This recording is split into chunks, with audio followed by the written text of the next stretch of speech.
চিত্ত চিরে চৈত্র মাস। লেখনীতে মম সাহা। পর্ব 1।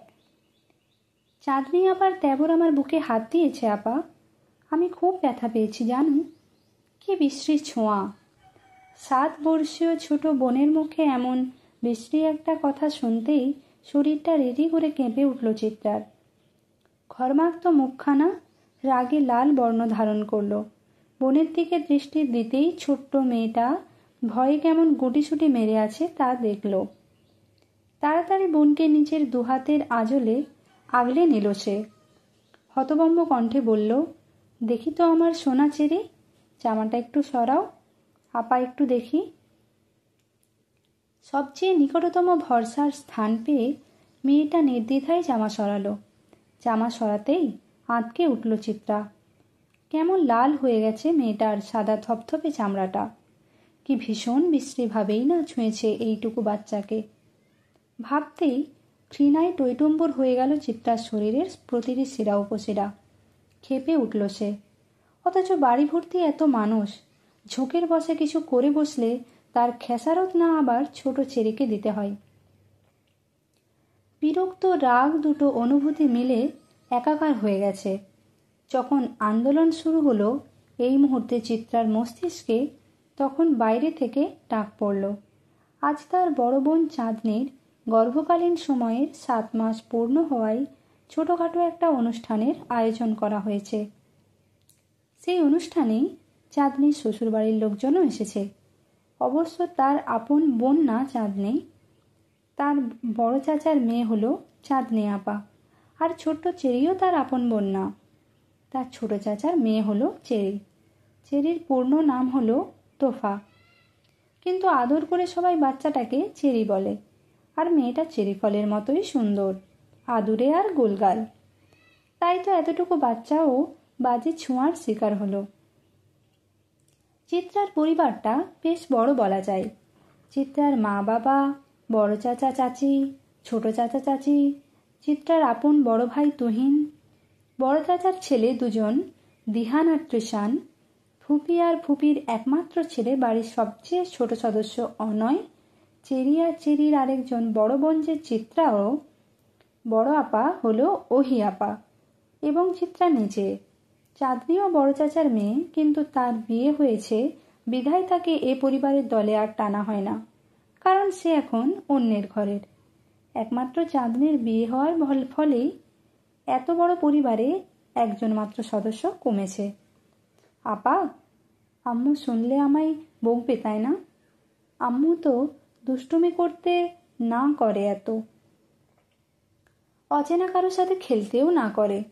আমি কিভাবে জানবো ওই ভাইয়াটা আমাকে চকলেটের কথা বলে এমন ব্যথা দিবে আর আমি দুষ্টুমি করব না? আপা, চেরির এমন অসহায়ত্ব দেখে বুক ভার করে কান্না এলো চিত্রার। বয়ঃসন্ধির বয়স তো, তাই আবেগের স্রোতে কান্নাটাই আসে প্রথমে। কিন্তু সে কাঁদবে না মেয়েটার সামনে, তাহলে মেয়েটা আরও বেশি ভয় পেয়ে যাবে। কণ্ঠনালীতে আটকে থাকা কান্নার স্রোতটা গিলে ফেলল চিত্রা। খুব কষ্টে মুখে হাসি হাসি ভাব ফুটিয়ে বলল, কেন খেলবে না তুমি? হ্যাঁ, অবশ্যই খেলবা।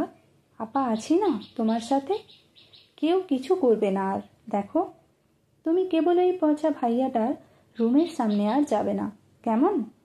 মনে থাকবে তো? অবুঝ চেরি ডানে বামে মাথা নাড়ল।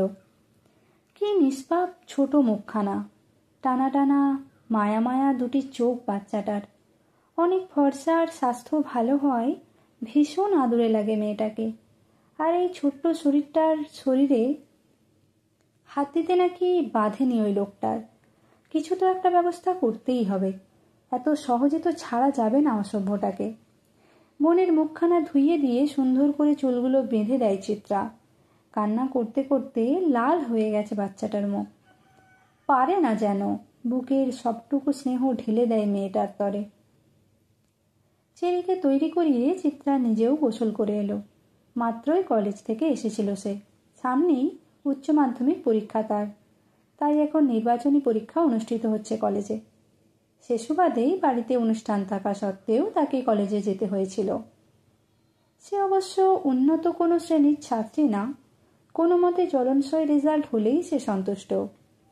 ভাদ্রের উত্তপ্ত গরমে পরিবেশ ঘর্মাক্ত, তাই সেই গরম দিয়ে এসে হুট করে এমন ঘটনার সম্মুখীন হওয়াতে বিরক্তির তেতোভাব চলে এলো তার শরীরে।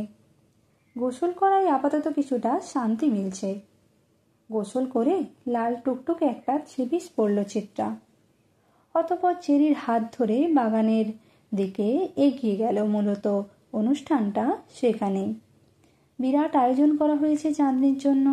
কত রকম খাবারের যে আয়োজন করা হয়েছে তা হিসেব করেও শেষ করা যাবে না যেন। চিত্রা ছুটে এসেই ধপ করে তার আপুর পাশ ঘেঁষে বসে পড়ল। চিত্রাকে দেখে ভারী পেটের গোল গাল ফর্সা ধপধপে চাঁদনি মুচকি হাসল। বাম গালটা টেনে দিয়ে বলল, কই ছিলিস চিতাবা? এতক্ষণ লাগিয়ে কি পরীক্ষা দিয়েছিস শুনি? পরীক্ষাটাকে এত সিরিয়াস নেওয়ার মেয়ে তো তুই না। কি ব্যাপার শুনি? বড় আপার দিকে তার চোখে তাকিয়ে মুখ বাঁকালো চিত্রা। বেশ ভাব নিয়েই বলল, তোমাদের মতন জজ ব্যারিস্টার হওয়ার মতন ছাত্রী হয়তো না, তাই বলে পাস মার্কটা তুলব না? বাবাকে তো চেনো, ফেল করার অপরাধে না আবার জেলে দিয়ে দেয়। নিজের ক্ষমতার যা দাপট দেখায় সে। চিত্রার কথায় হাসল চাঁদনি। মেয়েটা তার বাবাকে তেমন একটা পছন্দ করে না বলা যায়, বেশ ভয় পায়। এরকম নিজের বাবাকে ছাড়া পুরো পৃথিবীকে উত্ত্যক্ত করার ক্ষমতা ওর আছে। বাবার সাথে ওর যে শীতল একটা যুদ্ধ প্রতিনিয়ত হয় তা সবারই জানা আছে। তবুও নিজের বাবাকে তো আর এমন কথা বলা শোভা পায় না। সেই জন্যই চাঁদনি চোখ রাঙালো, ছোট্ট ধমক দিয়ে বলল, এমন কথা বলে না চিতাবা, তুই না ভদ্র মেয়ে। হ্যাঁ, আমি কি তা অস্বীকার করেছি? ভদ্র বলেই তো পিছে পিছে বলছি, অভদ্র হলে তো মুখের সামনেই বলতাম। কথাটা বলেই ফিচলে হাসল চিত্রা। চাঁদনি চেয়েও রাগি রাগি মুখ করে থাকতে পারল না। চিত্রাটা এমনই, যেখানে থাকবে সেখানেই হাসির মেলা বসবে যেন। চাঁদনি আর চিত্রার কথার মাঝে চোখের গোল চশমাটা ঠেলতে ঠেলতে হরেক পদের ভাজার থালা নিয়ে উপস্থিত হলো ওহি। ঘাড় অব্দি চুলগুলো গরমে বেশ বিরক্ত করছে তাকে। ওহির মুখমণ্ডলে একটা নিষ্পাপ নিষ্পাপ ভাব থাকে সবসময়। আর মেয়েটা বেশ কুম্ভীরও। বড় পিতলের থালাটার মাঝে 7 রকমের ভাজি। ভারী থালাটা চাঁদনির সামনে রেখে ক্ষান্ত হলো সে। সব খাবার আপাতত চলে এসেছে। থালাটা রেখেই ওড়না দিয়ে নিজের মুখটা মুছল ওহি। চেরিকে নিজের দিকে টেনে নিয়ে ছোট্ট কণ্ঠে বলল, তোমার খিদে লেগেছে চেরি? আপা কি তোমাকে খাইয়ে দিব? ছোট্ট চেরি ওহির কোমরের দিকে জামা আঁকড়ে ডানে বামে মাথা নাড়িয়ে বলল, বড় আপার খাওয়া হোক, তারপর আমি খাবো। চিত্রা আপা খাইয়ে দিবে। চেরির কথাটা ভালো লাগলো না ওহির। বিরক্তিতে নাক মুখ কুঁচকে বলল, তোমার চিত্রা আপা নিজের খাবার নিজে খেতে পারে নাকি যে তোমাকে খাইয়ে দিবে? ওহির কথায় মুখ ভেঙচি কাটল চিত্রা। চিত্রার দিকে তাকিয়ে মুখ ফুলিয়ে বলল, তোমার মেজো আপা অনেক খেতে পারে বুঝলা, তাই তো এমন কাঠির লাহান শুকনা। এই চিত্রা, কেমন ভাষা ব্যবহার করিস বাড়িতে? তোর সাথে থেকে চেরিও এসব শেখে। ওহি নাক মুখ ছিটকানো কথায় ফিক করে হেসে দিল চিত্রা। হাসতে হাসতেই বলল, ছোট আপা, তুমি তো শিক্ষক হবে তাই না? তোমার সাথে পারফেক্ট মানাবে সেই পেশা। এখনই তোমার মাঝে একটা মাস্টারনি মাস্টারনি ভাব আছে। সমস্যা নাই, তুমি আমাদের দিয়েই প্রথম প্র্যাকটিসটা করতে পারো। আমরা মাইন্ড করব না। চিত্রার কথার তালে চাঁদনিও হাসল। ওহি কপাল কুঁচকে দাঁড়িয়ে রইল উত্তরবিহীন। চিত্রার সাথে কথা বলাটাই বোকামি। আর ওহি বরাবরই নিজেকে ভীষণ চালাক দাবি করে। পুরো বাগান ভর্তি নিজের বাড়ির মানুষে গেজগেজ করছে। মাত্রই অনুষ্ঠান শুরু হবে। হুট করে কোট প্যান্ট পরা চাঁদনির দেবরটা হাজির হলো। থপ করে বসে পড়ল চিত্রার পাশে। তাকে দেখতেই গুটিয়ে গেল ছোট্ট চেরি। চিত্রারও হাসি হাসি মুখে অমাবস্যা নামল। মুখ আঁধার করে সে চাঁদনির পাশ থেকে উঠে চেরির সাথে দাঁড়ালো। চাঁদনির দেবর মহিন সবার দিকে তাকিয়ে কেমন হাসল। গদগদ কণ্ঠে চিত্রার উদ্দেশ্যে বলল, আরে আরে বেআইন সাহেবা, উঠে পড়লেন যে, আমার পাশে বসলে কি ক্ষয় হয়ে যাবে নাকি শরীর? চিত্রা মুখ বাঁকালো, অন্যদিকে তাকিয়ে বলল, আপনার তো অনেক কারেন্ট, যদি শক খেয়ে যায়। চাঁদনি কোনো মতে নিজের হাসি মুখ বজায় রাখল। বোনের এমন ভাবভঙ্গির কথা তার যে পছন্দ হয়নি সেটা প্রকাশ না করার আপ্রাণ চেষ্টা চালালো। চিত্রার বড় ভাই তুহিন এগিয়ে এলো বোনদের দিকে। বেশ গম্ভীর স্বরে বলল, চিত্রা, যা তো একটু ছাদে, ছাদের মরিচ গাছগুলো থেকে কালো কালো কয়েকটা মরিচ তুলে আন। জানিস না, চাঁদনিটা মরিচের ঘ্রাণ পেলেই খুশি হয়ে যায়। যা নিয়ে আয়। ভাইজান, বড় আপার পেটের ছোট্ট বাবুটা ঝাল খেতে পারবে? চেরির প্রশ্নে হাসল তুহিন। মাথায় আদুরে হাত বুলিয়ে বলল, হ্যাঁ খেতে পারবে চেরি, ও তো খুব সাহসী বাবু, তাই পারবে। আর ছাল না খেলে বড় হবে কিভাবে? ছাল খেলে বড় হওয়া যায় বুঝি? এই জন্যই কি বাহার ভাই এত ঝাল খায়? ও তাই তো বলি, বাহার ভাই অত বড় কেন? তুহিন মিষ্টি হেসে চেরির গাল টেনে দিল। অতঃপর চোখের ইশারায় চিত্রাকে মরিচ আনার তাগাদা দিল। যেই না চিত্রা যেতে নিবে, তন্মধ্যে চিত্রার বড় চাচি হাজির হয়। ব্যতিব্যস্ত কণ্ঠে বলে, আহা, দুপুর হয়ে এলো যে, অনুষ্ঠান শুরু করতে হবে। চিত্রা মা, যা তো বাহারকেও ডেকে আন। এক দৌড়ে যাবি আবার এক দৌড়ে আসবি, যা। চিত্রা মাথা দুলিয়ে ছুট লাগালো ছাদের দিকে। তবে যাওয়ার আগে ছোট্ট চেরিকে আপার সাথে থাকার নির্দেশ দিয়ে গেল। ছাদে টুকটাক সবজি গাছের পাশাপাশি অনেক রকমের ফুল গাছ অবস্থিত। বিভিন্ন ধরনের ফুল সংগ্রহ করাই যেন চিত্রার কাজ, আর তার ভীষণ ভালো লাগে এই কাজ করতে। তাই তো ছাদে প্রবেশ করার সাথে সাথেই পা বাড়ালো ফুল গাছগুলোর দিকে। কয়েকদিন আগে 3টি ফুলের চারা গাছ লাগিয়েছিল। আজ সবগুলোরই কি সুন্দর হাসি হাসি ফুটন্ত মুখ দেখা যাচ্ছে। চিত্রা মুগ্ধতা সামলাতে না পেরে পত্রলেখা, মৌসন্ধ্যা আর রঙ্গন ফুলের গাছ থেকে একটা একটা করে ফুল ছিঁড়ে নিল। এই ফুলের গাছগুলো তত সহজলভ্য নয়। কিছুদিন আগে যখন এই 3টা ফুলের গাছের জন্য হাহুতাশ করছিল, তখনই ছাদে দেখা যায় এ ফুলের গাছ। চিত্রা জানে ভাইজান বা বড় চাচা ছাড়া এ কাজ কেউ করবে না, কারণ তারা দুজনই চিত্রার সকল আবদার পূরণ করার জন্য সচেষ্ট থাকে। আর চিত্রার আবদারটাও যেন তাদের কাছেই। আনমনি ফুলগুলো মাথায় গুঁজতে গুঁজতেই পিছন থেকে ভরাট পুরুষালী কণ্ঠ ভেসে এলো, এই মেয়ে, ফুল ছিঁড়েছ কেন?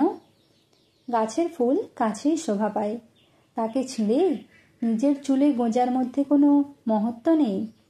গম্ভীর পুরুষালী কণ্ঠের এমন ধমকে বিরক্ত হলো চিত্রা। সেই বিরক্ত ভাব কপাল কুঁচকে ঝেড়ে ফেলে বলল, কাজটা কি আপনার? কাজটা কি তোমার? তোমারও না। কাজটা বর্তমানে যেখানে অবস্থানরত, যে মাটির ওপর দাঁড়িয়ে আছে, কাজটা এখন তার। লোকটা বরাবরই যে যুক্তিতে পারদর্শী জানে তা চিত্রা। তাই এই গম্ভীর মানবকে বিব্রত বোধ করাতে কুটিল হেসে বলল, তাহলে আপনিও তো আমার বাড়িতে অবস্থান করছেন, তাহলে আপনি কি আমার? ছেলেটা হাসল চিত্রার কথায়, এবং চিত্রার মাথায় যে অসৎ বুদ্ধির ছড়াছড়ি সেটা তার ভালোই জানা আছে। তাই 2 আঙুলের মাঝে সিগারেটটার শেষ টান দিয়ে ধোঁয়াগুলো আকাশের পানে উড়িয়ে কেমন সতর্ক করে বলল, আমাকে জ্বালাতে এসো না মেয়ে, নিজেই চলে যাবে। চিত্রা মুখ ভেঙচি কাটল, গোমরা মুখে বলল, নিচে আপার অনুষ্ঠান শুরুর পর্যায়ে, আপনাকে ডাকছে বড় চাচি। আমি গিয়ে কি করব? তোমার আপা কিভাবে এত খাবার খায় সেটা দেখব? চিত্রার পারদে পারদে বিরক্তির ভাব বাড়ল।